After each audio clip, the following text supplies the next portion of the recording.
ਜ਼ਿਲ੍ਹਾ ਲੁਧਿਆਣਾ ਵਿੱਚ 16 ਅਪ੍ਰੈਲ 2020 ਤੱਕ 895 ਸੈਂਪਲ ਜਿਹੜੇ ਹੈਗੇ ਉਹ ਕਲੈਕਟ ਕੀਤੇ ਗਏ ਨੇ, ਜਿਹਦੇ ਵਿੱਚੋਂ 757 ਸੈਂਪਲਾਂ ਦੀ ਰਿਪੋਰਟ ਸਾਨੂੰ ਪ੍ਰਾਪਤ ਹੋ ਚੁੱਕੀ ਹੈ। 138 ਸੈਂਪਲਾਂ ਦੀ ਰਿਪੋਰਟ ਆਉਣ ਵਾਲੀ ਬਾਕੀ ਹੈ।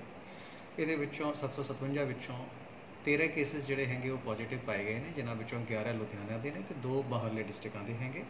722 ਕੇਸਿਸ ਜਿਹੜੇ ਹੈਗੇ ਉਹ ਨੈਗੇਟਿਵ ਪਾਏ ਗਏ ਨੇ ਤੇ 22 ਕੇਸ ਜਿਹੜੇ ਹੈਗੇ 22 ਕੇਸਿਸ ਜਿਹੜੇ ਹੈਗੇ ਉਹ ਬਿਕੋਜ਼ ਆਫ ਸਮ ਰੀਜ਼ਨ ਉਹ ਸੈਂਪਲ ਜਿਹੜੇ ਸੀਗੇ ਉਹ ਰਿਜੈਕਟ ਹੋ ਗਏ ਸੀਗੇ। ਇੱਕ ਪੇਸ਼ੈਂਟ ਜਿਹੜਾ ਹੈਗਾ ਉਹ ਲੁਧਿਆਣਾ 'ਚ ਹਾਲੇ ਤੱਕ ਕਿਉਰ ਹੋ ਚੁੱਕਿਆ ਹੈ। 3 ਸੈਂਪਲ ਜਿਹੜੇ ਸੀਗੇ ਉਹ PGI ਵੱਲੋਂ ਲੁਧਿਆਣਾ ਵਾਸੀਆਂ ਦੇ ਲਏ ਗਏ ਸੀਗੇ, ਜਿਹੜੇ ਕਿ ਸਾਰੇ ਨੈਗੇਟਿਵ ਪਾਏ ਗਏ ਨੇ।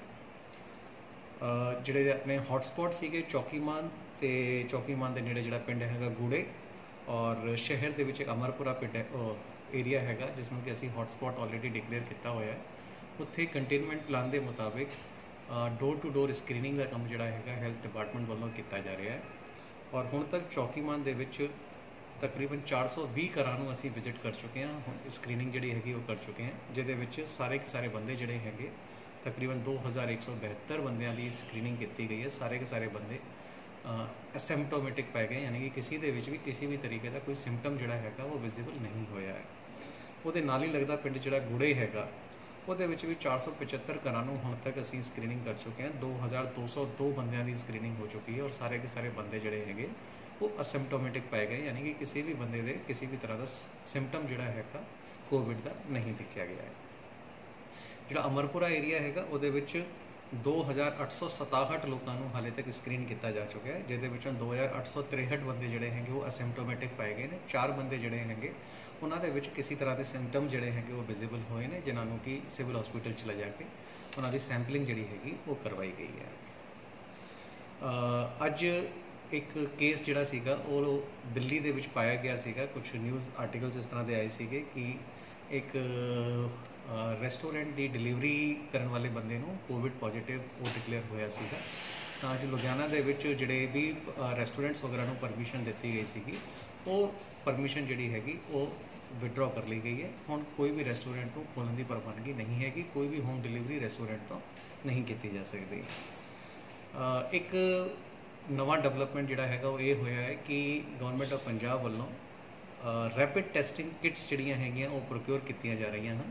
ਕੁਝ ਡਿਸਟ੍ਰਿਕਟ ਹੈਗੇ ਜਿਵੇਂ ਮੋਹਾਲੀ, ਜਲੰਧਰ, ਉੱਥੇ ਸੈਂਪਲ ਤੌਰ 'ਤੇ ਕੁਝ ਕਿਟਾਂ ਜਿਹੜੀਆਂ ਹੈਗੀਆਂ ਉਹ ਭੇਜੀਆਂ ਜਾ ਚੁੱਕੀਆਂ ਹਨ ਔਰ ਉਹਨਾਂ ਤੋਂ ਸੈਂਪਲਿੰਗ ਕਰਕੇ ਟੈਸਟ ਰਿਜ਼ਲਟ ਜਿਹੜਾ ਹੈਗਾ ਉਹ ਬਹੁਤ ਛੇਤੀ ਆ ਜਾਂਦਾ, ਇਸੇ ਕਰਕੇ ਇਹਨਾਂ ਨੂੰ ਰੈਪਿਡ ਟੈਸਟਿੰਗ ਕਿਟ ਕਹਿੰਦੇ ਨੇ।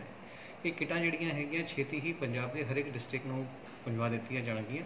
ਲੁਧਿਆਣਾ ਵਿੱਚ ਵੀ ਇਹ ਟੈਸਟਿੰਗ ਕਿਟ ਜਿਹੜੀਆਂ ਹੈਗੀਆਂ ਛੇਤੀ ਹੀ ਆ ਜਾਣਗੀਆਂ ਔਰ ਉਸ ਤੋਂ ਬਾਅਦ ਰੈਪਿਡ ਟੈਸਟਿੰਗ ਜਿਹੜੀ ਹੈਗੀ ਉਹਦਾ ਪ੍ਰੋਸੈਸ ਵੀ ਚਾਲੂ ਹੋ ਜਾਵੇਗਾ।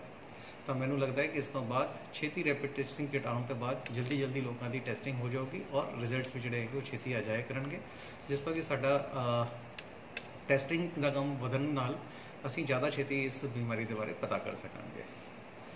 ਜਿੱਥੇ ਤੱਕ ਪ੍ਰੋਕਿਊਰਮੈਂਟ ਦਾ ਸਵਾਲ ਹੈਗਾ, ਕੱਲ੍ਹ ਖੰਨੇ ਦੇ ਵਿੱਚ ਮਾਲ ਆਇਆ ਸੀਗਾ ਔਰ ਅੱਜ ਲੁਧਿਆਣਾ ਦੀ ਬਾਕੀ ਵੱਡੀਆਂ ਮੰਡੀਆਂ ਜਿਹੜੀਆਂ ਹੈਗੀਆਂ ਉੱਥੇ ਵੀ ਮਾਲ ਜਿਹੜਾ ਹੈਗਾ ਉਹ ਆਉਣਾ ਚਾਲੂ ਹੋ ਗਿਆ ਹੈ।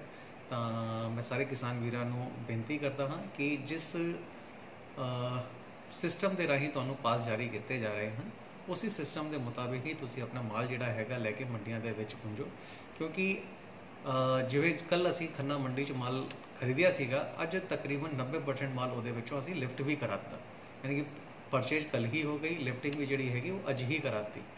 ਜੇ ਅਸੀਂ ਇੱਕ ਸਿਸਟਮ ਨੂੰ ਫੋਲੋ ਕਰਦੇ ਹੋਏ ਮਾਲ ਨੂੰ ਲੈ ਕੇ ਆਵਾਂਗੇ, ਜੋ ਸ਼ਡਿਊਲ ਬਣਿਆ ਹੋਇਆ ਉਸ ਦੇ ਮੁਤਾਬਿਕ ਮਾਲ ਨੂੰ ਲੈ ਕੇ ਆਵਾਂਗੇ, ਤਾਂ ਪਰਚੇਜ ਵੀ ਜਿਹੜੀ ਹੈਗੀ ਉਹ ਵੱਡੀ ਸੌਖੀ ਹੋ ਜਾਵੇਗੀ ਅਤੇ ਨਾਲ ਹੀ ਨਾਲ ਲਿਫਟਿੰਗ ਦਾ ਵੀ ਕੰਮ ਜਿਹੜਾ ਹੈਗਾ ਉਹ ਕਾਫੀ ਛੇਤੀ ਹੋ ਜਾਊਗਾ। ਤਾਂ ਇਸ ਕਰਕੇ ਮੇਰੇ ਸਾਰੇ ਕਿਸਾਨ ਵੀਰਾਂ ਨੂੰ ਬੇਨਤੀ ਹੈਗੀ ਕਿ ਜਿਸ ਤਰ੍ਹਾਂ ਤੁਹਾਡੇ ਆੜ੍ਹਤੀਆਂ ਵੱਲੋਂ ਤੁਹਾਨੂੰ ਪਾਸ ਜਾਰੀ ਕੀਤਾ ਜਾਂਦਾ ਹੈ, ਜੋ ਸ਼ਡਿਊਲ ਤੁਹਾਨੂੰ ਦਿੱਤਾ ਜਾਂਦਾ ਹੈ ਕਿ ਕਿਸ ਤਰੀਕੇ ਨਾਲ ਤੁਸੀਂ ਆਪਣਾ ਮਾਲ ਲੈ ਕੇ ਜਾਣਾ ਹੈ, ਕਾਈਂਡਲੀ ਉਸ ਨੂੰ ਅਡੇਅਰ ਕਰੋ ਔਰ ਉਸ ਦੇ ਮੁਤਾਬਿਕ ਆਪਣਾ ਮਾਲ ਜਿਹੜਾ ਹੈਗਾ ਉਹ ਲੈ ਕੇ ਜਾਓ। ਧੰਨਵਾਦ।